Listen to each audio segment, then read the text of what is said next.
Podcast Bites. Okay, welcome to this episode of the Athletic Fitness and Nutrition Podcast. My name is Paul Burgess, and I am very, very pleased today because I have one of the smartest guys that I know back on the show, Dr. Jess Armine, talking about absorbable vitamins. I would like to interject here because there are a lot of talk about methylated vitamins, and people going, unless it's methylated, you can't absorb it. But then other people are saying, well, maybe you shouldn't use it for certain people. What's a methylated version? And when should it be used and when shouldn't it be used? Okay, great. Thanks for asking the question because it is such a big question.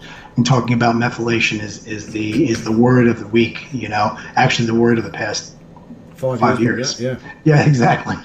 Great minds think alike at the same time. Okay, the methylated Bs, the methylated vitamins are considered the active vitamins that are utilized for DNA replication. Think of it like that, okay? But your processes, your biochemical processes are made to create them. For instance, for methyl B12, your cobalamin, should you take, let's say you take hydroxycobalamin by mouth. The hydroxy breaks off the cobalamin, which is a cobalt of the balamin on it. That's your B12. That goes into a biochemical pathway starting in MTR, and you need zinc to run that. Cobalamin 1, cobalamin 2, MTR, and then it becomes methylated. Okay, the methylation process is necessary in order to create this, if you will, active B12. There are loads of things that will slow that down, okay, nitrous oxide, acetaldehyde, from candida, heavy metals, and so forth. Now, methylfolate, which everybody concentrates on, comes from that folate pathway I spoke of, until it comes from folate, then it becomes dihydrofolate, tetrahydrofolate, and then a bunch of big fancy names until you get to 5,10-methylene tetrahydrofolate. Yeah. And then methylene tetrahydrofolate reductase, which is MTHFR, okay, reduces it to 5-methylfolate, okay? That needs B1, B2, B3, and SAMe, as I remember, okay? Tell you a little secret, though. When you take methylated vitamins by mouth, you're not getting the methylated vitamins because they break apart and the methyl group goes off, and we got plenty of methyl groups, and then the folate and whatever.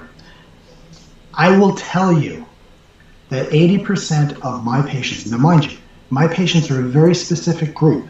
Yeah.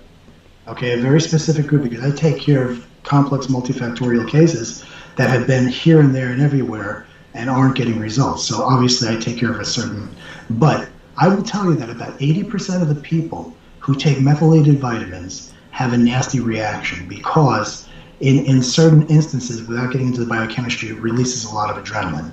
So let me give everybody a piece of advice that is pure logic, makes sense. Stop worrying about the kind of B12 you put in your body. Let's just talk B12 and then we can talk folates. Okay? Don't get into the arguments of, I'm looking at this genetic study, which one should I take?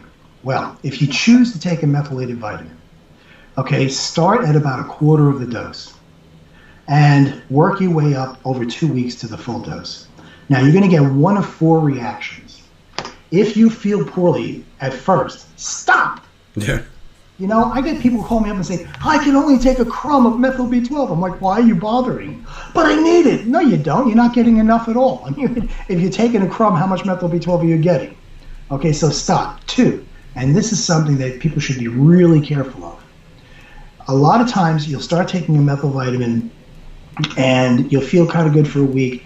Then by the 2nd and 3rd week, you start feeling rubbish again.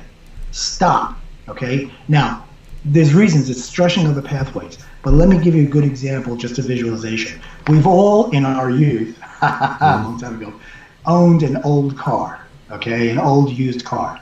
So you know that old used cars need a lot of work. So let's say you brought your used car into a dealer and it says, I have to change the pump. Changes the pump, okay, and all of a sudden other things start breaking like crazy over the next couple of months. Why is that? Well, the whole system deteriorated kind of at the same rate until that pump failed. Now you put a brand new pump in, and yay, it's pushing all that fluid around, but everything else can't handle that pressure. Kablooey. Okay, that's similar to what's going on. So you should stop and alter the kind of B12 you're putting in. 3, you started a quarter dose. You work your way up to, the recommended dose or twice the recommended dose, and you feel better, and better. Well, congratulations, you hit the nail on the head. Okay? Wonderful. Fourth scenario, you do the same thing I just said. You don't feel better, you don't feel worse, and all that means is that your body has accepted the vitamin, but it's not the answer to your symptomatic question. Yeah. Okay? So for those people who are stuck on methylated vitamins, okay, follow that piece of advice and you won't be doing yourself any harm. Methylfolate, same idea, but if you wanted to supplement for folate, natural folates are the best, okay, green leafy vegetables and so forth, or folinic acid, not folic acid, but folinic acid, okay? And the argument about whether you should take hydroxy, methyl, adenosyl cobalamin, mostly adenosyl cobalamin gets into the mitochondria a bit quicker, okay? But the fact is you need B12. Yeah. The fact is you need B9. You need B6, B5, B3, B2, B1. Let's make sure you get them in an absorbable form. The only form of vitamin you shouldn't take by mouth is cyanocobalamin. Not because it's got the cyanide group on it, but if you've ever read a regular vitamin and you see B12 by cyanocobalamin, it says it's giving you 1,667% of the RDA, preventative value, whatever it is. They're not doing that to be nice. They're doing that because it's so poorly absorbed. They're hoping a little bit gets by diffusion. Yeah. They have to throw it in. Avocado, motherfucker.